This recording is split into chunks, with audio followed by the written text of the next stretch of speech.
अनेक वेळा सोशल मीडियावर आपल्याला पोलिसांचे वर्दीतील फोटो आणि व्हिडिओ व्हायरल होताना दिसतात।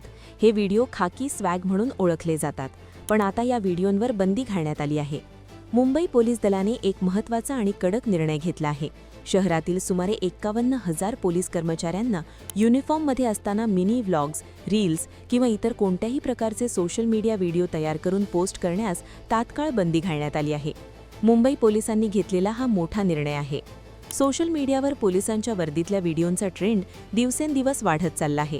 या व्हिडिओंमध्ये पोलीस कर्मचारी डान्स, फिटनेस, ड्युटी दरम्यानचे क्षण किंवा मजेशीर कंटेंट शेअर करतात। यामुळे ऑपरेशनल आणि गोपनीयता सुरक्षेला धोका निर्माण होण्याची शक्यता व्यक्त झाल्याने हे पाऊल उचलण्यात आले आहे। तसेच विशेष शाखेचे डीसीपी दत्तात्रय कांबळे यांनी जारी केलेल्या परिपत्रकात स्पष्ट म्हटले आहे की अशा व्हिडिओंमध्ये अनेकदा अनावधानाने कार्यालय परिसर, शासकीय वाहने, उपकरणे किंवा ड्युटीशी संबंधित माहिती दिसून येते। यामुळे गोपनीय माहिती उघड होण्याचा आणि सुरक्षेचा धोका वाढण्याचा संभाव्य धोका आहे। परिपत्रकात पुढे असे नमूद केले आहे की मुंबई पोलीस दलातील काही अधिकारी किंवा कर्मचारी वर्दीत असताना सोशल मीडियावर रील्स, मिनी व्लॉग्स किंवा इतर व्हिडिओ तयार करून पोस्ट करत असल्याचे लक्षात आले आहे। यापुढे असे कोणतेही व्हिडिओ अपलोड करू नयेत असे कठोर निर्देश देण्यात आले आहेत। नियमांचे उल्लंघन करणाऱ्यांवर कडक शिस्तभंगाची कारवाई करण्याचा इशारा देण्यात आला आहे।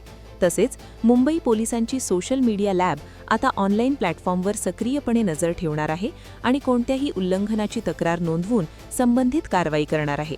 हा निर्णय 20 फेब्रुवारी 2024 रोजी जारी करण्यात आला असून तो तात्काळ लागू झाला आहे। मुंबई पोलीस दलाने यापूर्वीही सोशल मीडिया वापराबाबत मार्गदर्शक तत्त्वे जारी केली होती, पण आता वर्दीतील व्हिडिओंवर स्पष्ट बंदी घालण्यात आल्याने हे पाऊल अधिक कठोर मानले जात आहे। पोलीस दलाच्या या निर्णयामुळे खाकी स्वॅगचा ट्रेंड आता थांबणार असून कर्मचाऱ्यांना वैयक्तिक सोशल मीडिया अकाउंटवरून वर्दीशिवायच कंटेंट तयार करण्याची मुभा राहील। मात्र गोपनीयता आणि सुरक्षेच्या मुद्द्यावर आता अधिक सावधगिरी बाळगावी लागणार आहे।